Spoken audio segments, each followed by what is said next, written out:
உத்தமமான ஒரு விஷயம். அரவிந்த், நீங்க டெல்லியை பொறுத்த வரைக்கும் நீங்க கிரவுண்ட்ல பார்த்திருப்பீங்க. அங்க இருக்கக்கூடிய சூழல் என்ன, தற்போது வந்திருக்கக்கூடிய இந்த 3 நிறுவனங்களினுடைய எக்ஸிட் போல் முடிவுகள் என்பதை எப்படி பார்க்கிறீங்க? தற்போது நீங்க சொன்ன மாதிரி 3 நிறுவனங்களோட எக்ஸிட் போல் முடிவுகள் வந்திருக்கு. 3மே ஒரே மாதிரியான இதை தான் சொல்லியிருக்கு. முடிவுகள் பார்த்தோம்னா 3மே வந்து இது வந்து ஒரு ஆனா பிஜேபி கொஞ்சம் கான்பிடண்டா இருக்கிற மாதிரி தான். பிஜேபி வட்டாரங்கள் என்ன சொல்றாங்கன்னா பிஜேபி வில் டச் 40 அப்படிங்கிறது பிஜேபி கொஞ்சம் கான்பிடண்டா இருக்காங்க. ஆம் ஆத்மி கட்சி கேட்டா ஆம் ஆத்மி கட்சி 45க்கு கீழே போகாது அப்படிங்கிறது ஆம் ஆத்மி கட்சியோட தலைவர்களோட கருத்தா இருக்கு. ஸோ ஒரு எந்த கவர்மெண்டா இருந்தாலும் போன டைம் மாதிரி கடந்த 2 தேர்தல்கள் நடந்த மாதிரி ஒரு 60க்கு மேற்பட்ட இடங்கள் வெற்றி பெறுவதற்கான வாய்ப்பு எந்த கட்சிக்கும் கிடையாது. எந்த கட்சியா இருந்தாலும் 40 முதல் 45 இடங்கள் தான் பெறக்கூடிய வாய்ப்பு இருப்பதாகத்தான் தெரிகிறது. என்னன்னா ஆன்டி இன்கம்பன்சி தான் ஆம் ஆத்மி கட்சிக்கு எதிராக இருக்கக்கூடிய ஆன்டி இன்கம்பன்சிங்கிறது பொதுவாக கவர்னன்ஸ்ல பெருசா இருக்கிற மாதிரி தெரியல.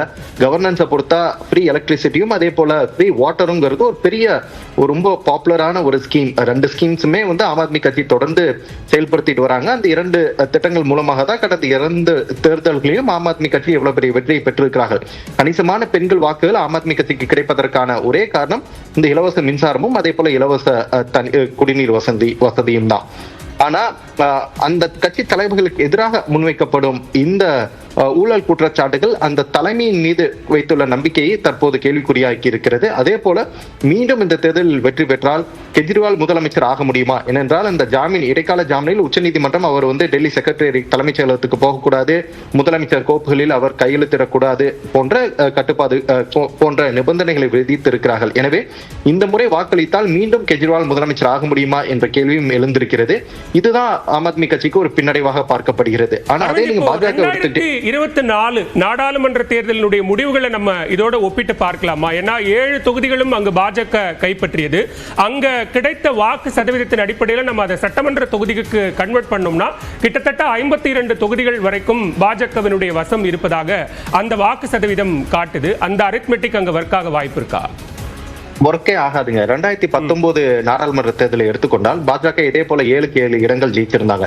நீங்க அந்த வாக்குகளை நீங்க அப்படியே அசம்பிளியா கன்வெர்ட் பண்ணி பார்த்திருந்தீங்கன்னா பாஜக 60க்கு மேற்பட்ட இடங்கள் சட்டமன்ற தேர்தலில் ஜெயிச்சிருக்கணும். 2020 நடந்த சட்டமன்ற தேர்தலில் பாஜக வந்து 60க்கு மேற்பட்ட இடங்கள் ஜெயிச்சிருக்கணும்.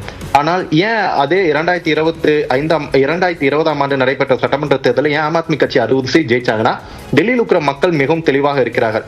நாடாளுமன்ற தேர்தல் என்று வந்தால் மோடிக்கு வாக்களிப்பதும், சட்டமன்ற தேர்தல் என்று வந்தால் கெஜ்ரிவாலுக்கு வாக்களிப்பதும் என்பதுதான் அவர்களோட கடந்த 2 தேர்தல்களின் முடிவுகளாக இருக்கிறது. அதுதான் நம்ம பாக்குறோம்.